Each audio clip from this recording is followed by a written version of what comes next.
Is today a day I can eat? Yay! The room went cold with that one comment. My grandson, David, was always lively and energetic, but he started hesitating to play outside. He used to be a bit chubby, but now he's slimmed down. Seeing this, I realized something was off and was like, why don't you tell me what's going on? As a result, my son and his wife began to make excuses in a panic. But realizing my son and his wife didn't grasp the gravity of the situation, I decided to lay down the law. My name is Karen. I'll turn 55 this year. I married my husband when I was 23 and had my son at 25. Ever since, I've been a homemaker, taking care of household chores. My son, James, is now 30. He married Lisa when he was 25, and they were soon blessed with a child.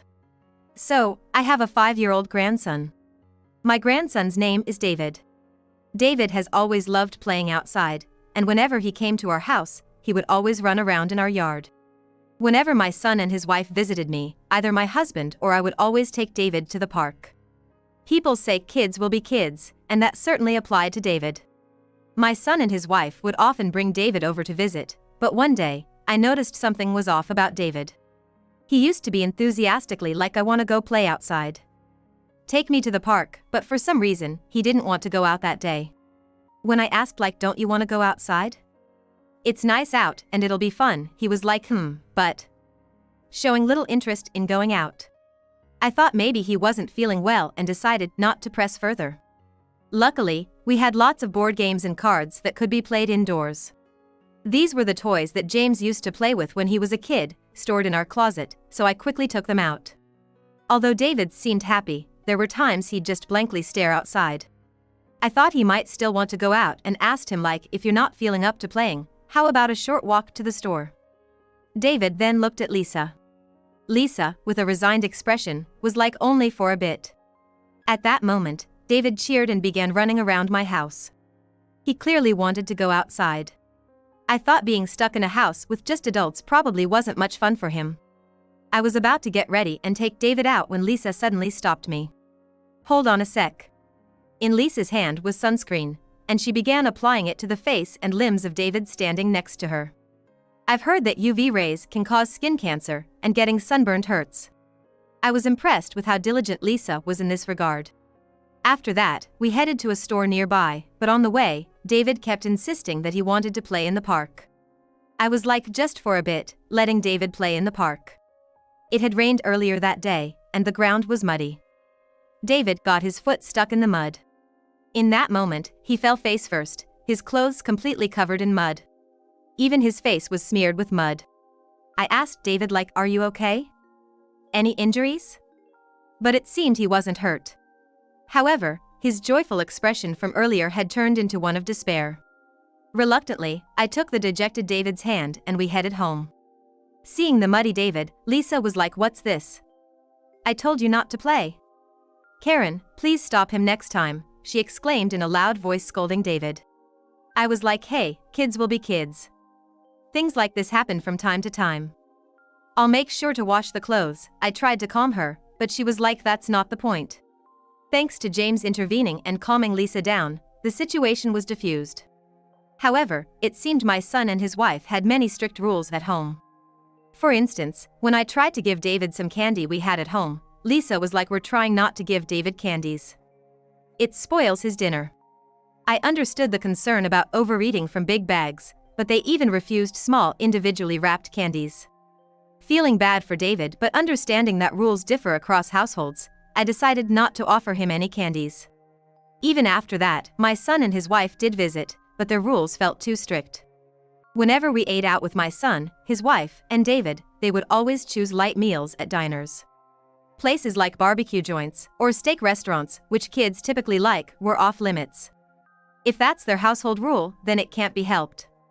However, from my perspective, it seemed a bit too pitiful for the child.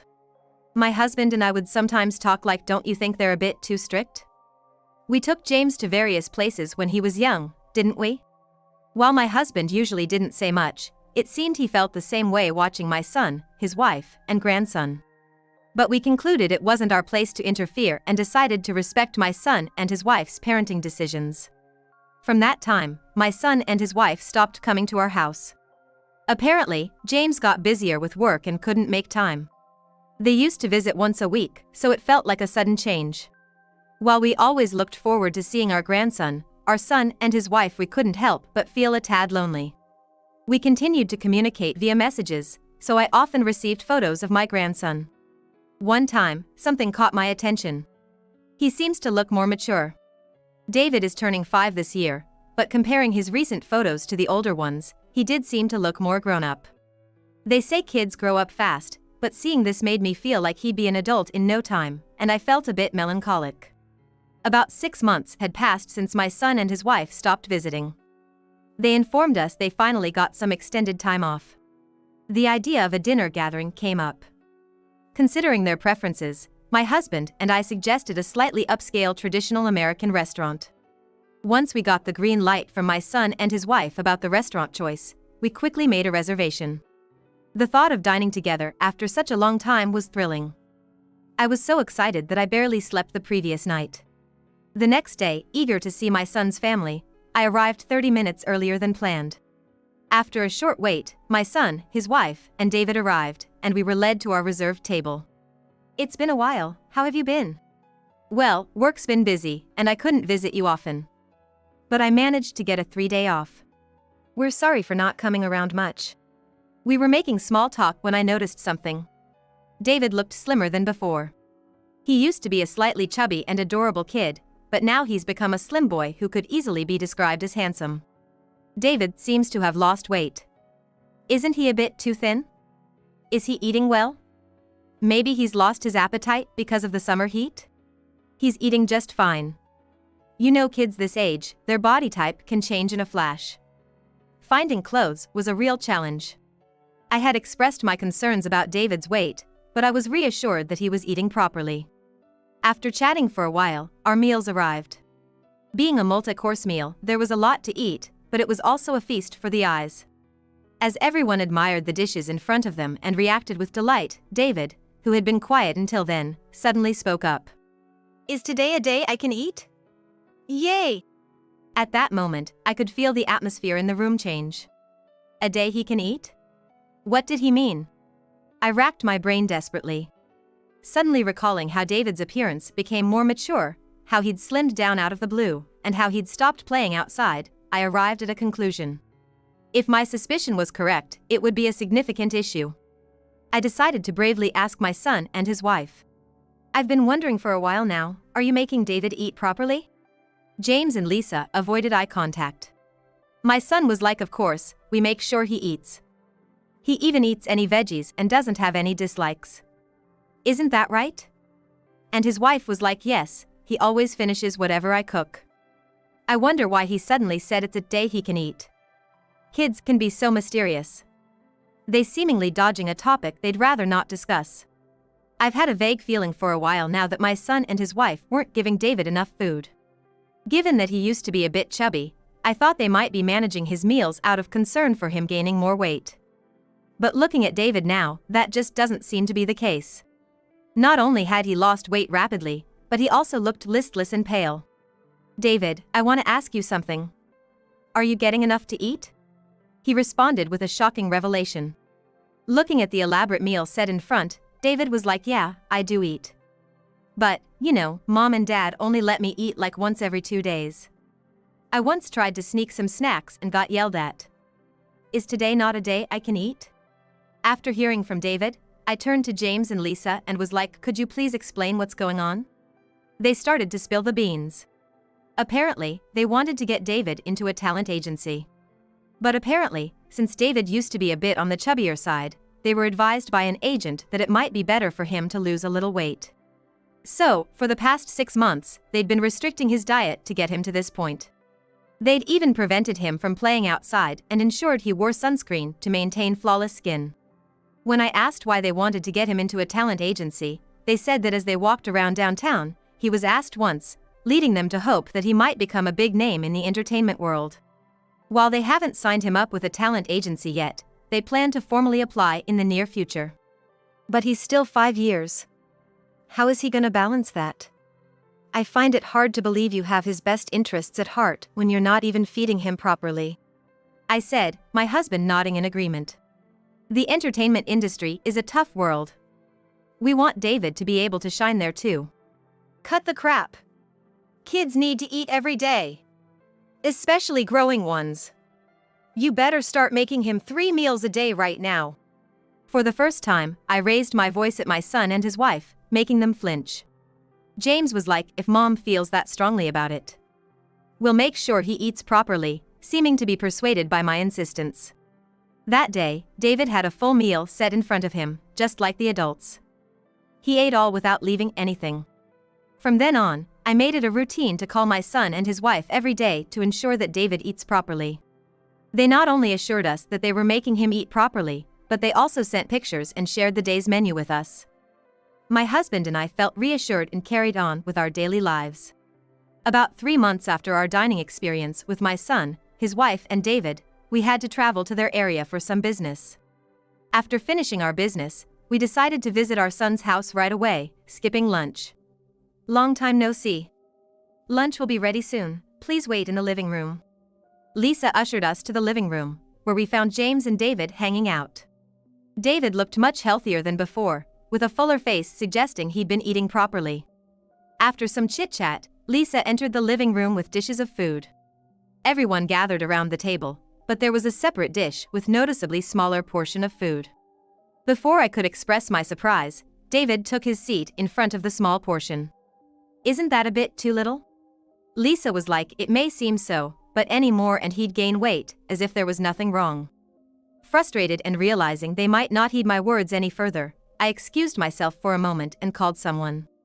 The person mentioned it was available at the moment, so the person could come over right away. While we were enjoying the meal they had prepared for us, someone knocked at the front door. I wonder who that could be, we weren't expecting anyone. It's someone I called. I replied as I went to the door to welcome in my old acquaintance. Hello, I'm John, a nutritionist. John is a friend of mine, who works as a nutritionist specializing in child nutrition. He mainly educates children about nutrition and happens to live near my son's house. John was like, are you aware of how bad it is not to make David eat enough? Starting with those words, John explained the importance of children having proper meals and how nutrition helps build their bodies. After listening to John for about 2 hours, James and Lisa seemed quite impressed as they looked over the recipes he gave them. They were like, wow, I didn't know there were recipes like this, having these recipes might make it easier to prepare meals, showing some understanding of the importance of nutrition. Still worried, I began bringing food to my son's house from time to time. Each visit reassured me that David was being fed properly, but they still seemed keen on getting him into the entertainment industry. Apparently, they recently applied to a talent agency, and James and Lisa were anxious about the outcome. After some time, they informed me that he had been accepted. While I was happy for them, I couldn't help but feel uneasy. Would they really prioritize David's well-being? Day by day, as they updated me about David's progress, I carried these thoughts. One day, after my husband left for work and I was doing my usual chores, someone visited me at home. I wasn't expecting anyone, so I thought it might be a salesperson and considered ignoring it. But the person kept knocking at the door. Thinking it might be an emergency, I opened the door, only to find David, crying. David! What happened? I was so taken aback by surprise, but I quickly brought David inside. I figured David's house was quite a distance from here. But my immediate concern was to calm David down. I gently rubbed his back and waited for him to stop crying. After a while, he seemed to settle down and began to explain why he had come here. David was like, when grandma is around, they feed me properly, but when you're not, they hardly feed me at all. They even threw away a candy my friend gave me. I just can't take it anymore. I thought they had understood me, but it seems they hadn't. He was put into the talent agency, but he said he really didn't want to be there. He has lessons every day, but because he's made to dance without having eaten, he feels like collapsing all the time. When the instructor sees this, they tell him to take a break, but Lisa, watching from the side, tells him not to rest. Even at home, he's shown various shows. One day, Lisa was like, we want to style you like this, maybe cut your hair a bit shorter. Also, you've been getting a tan lately, so no going outside. Then David was like, but I have plans to meet my friends soon, however Lisa was like, cancel it. If you're thinking about your future, you'd better do as I say. If you become a famous dancer, acting would be next. We'll consider more after a small success. He wasn't even allowed to go out with his friends. Realizing there was nothing more I could do on my own, I decided to contact Child Protective Services. Although hesitant because it involved my own son, I knew I couldn't stay silent any longer. With that in mind, I quickly dialed Child Protective Services. They wanted to grasp the situation as soon as possible and said they'd visit James and Lisa's home the next day. I let David stay at my house that night, informing his parents of the decision. James was like, "I'm concerned about David and will come over after work." But knowing the current state of David, I couldn't let my son and his wife meet. I steeled myself and responded like, "Please don't come. Even if you do, I won't let you in or let you see David. You both need to reflect on what you've done." The next day, I took David to the hospital for a thorough checkup, and the results were far worse than I had imagined. David was malnourished and seemed to be showing symptoms of asthma. His frequent near-fainting episodes appeared to be due to anemia, and he was immediately put on N4. Believing it unsafe for him to return, I decided to keep David with me, but my son and his wife vehemently objected. They exclaimed like, "He's our son. Isn't this basically kidnapping?" However, once the Child Protective Services arrived and spoke with them, they begrudgingly accepted that I'd take care of David. And later on, it was established in a meeting at my son's home that not providing meals doesn't constitute as physical punishment and they wouldn't be legally charged. However, due to the negative impact it has on a child, they were urged to change their attitude towards David. During the discussion, the child welfare representatives repeatedly advised against getting David into the entertainment industry, but the two of them, my son and his wife, were not convinced at all. Lisa argued like, "How would we know unless we try? Maybe it'll work out. Can you please not meddle in our family matters?" Watching their exchange, my husband and I realized that it'd be tough for James and Lisa to raise David happily. We considered adopting him. At first, they opposed, but when a lawyer got involved, they quickly changed their tune. Anticipating something like this, I had asked the lawyer, who's a friend of my husband's, to come over just in case. After adopting David, James and Lisa seemed to lose their spark. It seemed that making David a celebrity was their passion in life, and James apparently stopped going to work altogether. Lisa might have finally realized the importance of their son, expressing a desire to take David back, but it's too late now. I doubt I'll ever hand David back to them. Still, if they genuinely repented, I thought it might be good for them to see him from time to time. After all, for David, his biological parents are essential. Speaking of David, when he met his biological parents, his behavior seemed somewhat formal and distant. It's as if he recognizes them as the people who didn't take care of him, and it's unclear if he sees them as parents at all. He must have felt a significant amount of stress living in that household. If only I'd realized sooner. Such regrets whirl inside me. The adoption process had its challenges, but David officially became a part of our family. 1 month after the adoption. David is thriving. Sure, he eats more than other kids, but as long as he gets plenty of exercise, it shouldn't be an issue. He's a kid who loves playing outside, so when we give him a soccer ball or a bat, he usually joins the neighborhood kids. David has such a sociable personality. He quickly gets along with other kids. When he comes home muddy, he excitedly shares the events of his day. During the time he lived with my son and his wife, perhaps due to stress, he started speaking less and less. But now, hearing him share his stories brings me immense joy. David's gonna start elementary school soon, and with the way things are, I'm not worried at all.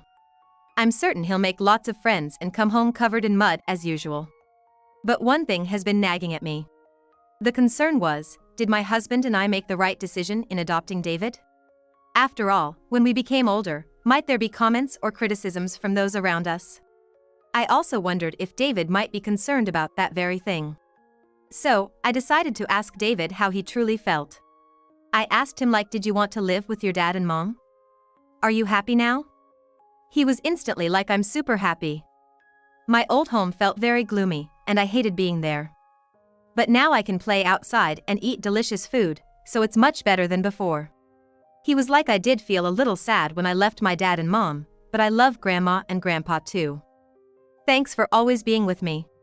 Hearing David's words made me genuinely relieved that my actions back then weren't a mistake. and I decided that if I ever come across a child in need, I'd act without hesitation to help them.